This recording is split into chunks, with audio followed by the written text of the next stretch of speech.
Bisa dijelaskan secara ekspresi dari Nikita Mirzani saat turun dari ruang penyidikan dan memakai baju tahanan itu seperti apa sih Pak? Buat saya Nick Mir itu ketika dia turun pakai baju tahanan, senyumnya dia itu tetap senyum lepas biasa, jadi nggak ada istilah dia itu terlihat ekspresi takut, ekspresi sedih, ekspresi bingung itu nggak keluar. Jadi dia benar-benar ekspresi lepas, senyum. Nah, itu artinya apa? Dan itu senyumnya bertahan ya. Kalau senyum yang dibuat-buat atau formalitas atau senyum basa-basi, itu misalnya senyum terus hilangnya cepat, dia nggak senyum dari konsisten senyumnya. Itu bisa dipastikan bahwa tarikan garisnya dari garis antara hidung sama bibir sampai samping mata itu semuanya memang sinkron gitu loh, bahwa dia memang nggak ada tadi ketakutan, sedih, bingung segala macam, nggak ada, ya senyum aja lepas. Termasuk tekanan juga nggak ada ya Pak? Saya tidak melihat bahwa ada rasa tertekan yang dialami oleh Nigbir gitu ya. Nah, kenapanya itu yang perlu kita pertanyakan sebetulnya. Nah, saya melihat kalau dari berbagai macam kemungkinan itu ada dua kemungkinan paling besar. Kemungkinan pertama adalah satu, dia memahami bahwa nggak ada pasal yang benar-benar bisa diterapkan pada dia, atau itu berarti bisa hasil diskusi dengan kuasa hukum seperti itu, dan bukti-bukti yang ada bisa jadi secara konteks sebetulnya dia tidak bisa dikenakan pasal apakah pemerasan dan lain sebagainya itu satu. Yang kedua, ya bisa jadi dia masih punya atau sudah punya misalnya orang-orang yang bisa tanda petik atau jaringan network, backing atau semacamnya yang bisa membuat dia jadinya tidak punya konsekuensi hukum yang misalnya paling berat, misalnya dia dinyatakan salah misalnya. Jadi berdasarkan dua kemungkinan ini, dia merasa bahwa dia tetap tidak perlu takut, tidak perlu sedih, tidak perlu bingung, jadi lepas saja senyumnya. Berarti emang bukan dibuat-buat ya Pak?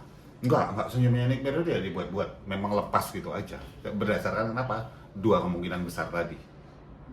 Kalau yang dari lihat juga Pak, disapa sama wartawan, media juga dia sangat-sangat aware dan mau bicara gitu Pak. Sesantai itu dia. Karena tak ada beban, dia berdasarkan dua kemungkinan besar itu, ya kalau siapapun dalam posisi dia juga akan melakukan hal yang sama sebetulnya.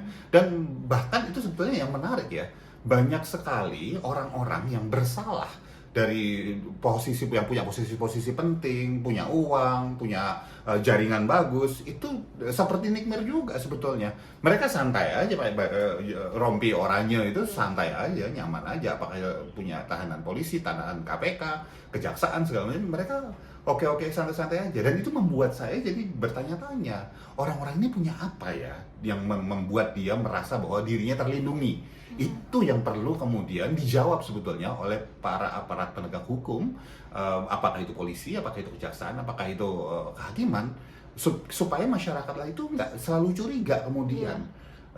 Dan kemudian nanti dibahas atau diklarifikasi dengan kata-kata yang konyol gitu, yang tidak menjawab pertanyaan masyarakat. Kan itu sebetulnya yang harus diklarifikasi, bukan oleh tahanannya, oleh aparat penegak hukumnya. Yang tadi itu aparatnya ya Pak, berarti yang harus berbicara masalah ini, kenapa dia sesantai itu gitu-gitu ya Pak? Oh iya, istilahnya apakah kemudian kasusnya ini beneran kasus yang jadi-jadian, atau kasus yang sebenarnya nggak ada kasus tapi kemudian dijadiin kasus karena satu dan lain hal, sehingga posisinya Nick Mir sendiri merasa bahwa nggak ada kasus sebetulnya, nggak akan masuk nih sebetulnya, nggak berhak gitu, jadi dia nggak akan kena juga dia, karena kasusnya pasal yang diterapkan itu nggak sesuai misalnya ya. Artinya aparat penegak hukum harus menjelaskan kok bisa jadi ada kasus seperti ini, kalau kemungkinan pertama atau kemungkinan kedua memang masuk pasalnya, tetapi dia merasa bahwa dia punya, apakah kemudian jaringan yang bagus, apakah dia posisi karena punya uang, posisi dan lain sebagainya yang kemudian bisa berpengaruh terhadap hukum. Nah, ini juga harus dijawab oleh aparat penegak hukum gitu. Apakah benar-benar seperti itu, atau ini cuman istilahnya selama ini cuman nggak kejadiannya, harusnya nggak seperti itu gitu loh. Tapi kan akhirnya masyarakat jadi bertanya-tanya. Jadi pro dan kontra juga ya Pak, dari Nick Mir yang santai banget ini, sapa-sapa wartawan juga, jadinya pro dan kontra nih, sebenarnya ada apa di belakang ini ya Pak? Saya nggak tahu siapa masalah tentang pro dan kontra itu, tetapi yang jelas makin banyak suara-suara di masyarakat yang makin tidak percaya atau kehilangan kepercayaan terhadap aparat penegak hukum dalam menegakkan hukum. Nah, kalau gitu jangan nyalahin orang, jangan nyalahin orang yang protes, jangan nyalahin orang-orang menyuarakan seperti saya gitu misalnya, enggak. Ya mau fair-fairan, ya buktiin aja, sesederhana itu sebetulnya. Yang salah walaupun punya duit, punya jabatan ya jebret, yang dihukumnya berat gitu, tangkep beneran gitu. Kalau memang nggak salah, ya yang baik yang bawah yang kemudian dianggap yang orang-orang yang tidak sepakat sama mereka, ya dilepas dong. Kurang lebih gitu aja. Bahkan juga tangannya tidak diborgol ya Pak, apa itu jadi Masalah tangan diborgol apa enggak itu sekali lagi juga atas hak prerogatif dari aparat penegak hukum. Makanya saya bilang harus aparat penegak hukum yang memberikan klarifikasi gitu. Kalau nggak bisa klarifikasi ya udahlah, nggak usah ngomong gitu loh. Artinya bisa jadi kata-kata masyarakat jadi benar gitu. Ya clarify dong.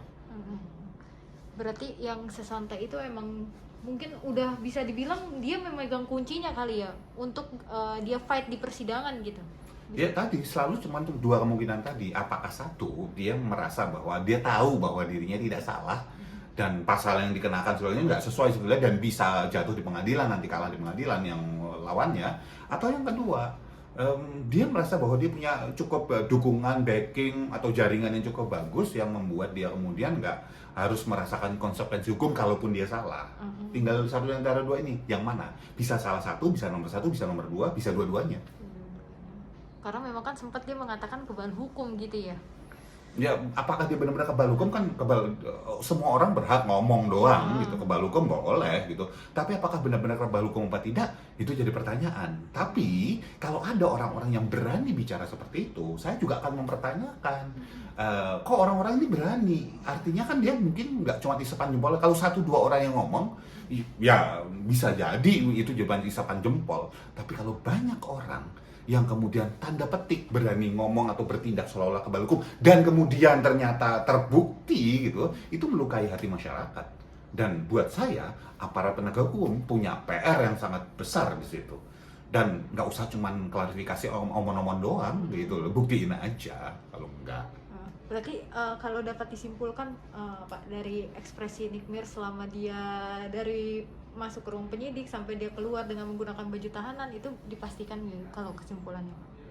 Jadi dipastikan bahwa dia tidak punya perasaan takut, sedih, bingung kalau ketika dia sudah pakai baju tahanan tadi. Kenapa dia seperti itu? Sekali lagi yang saya bilang ada dua kemungkinan jawaban di sini.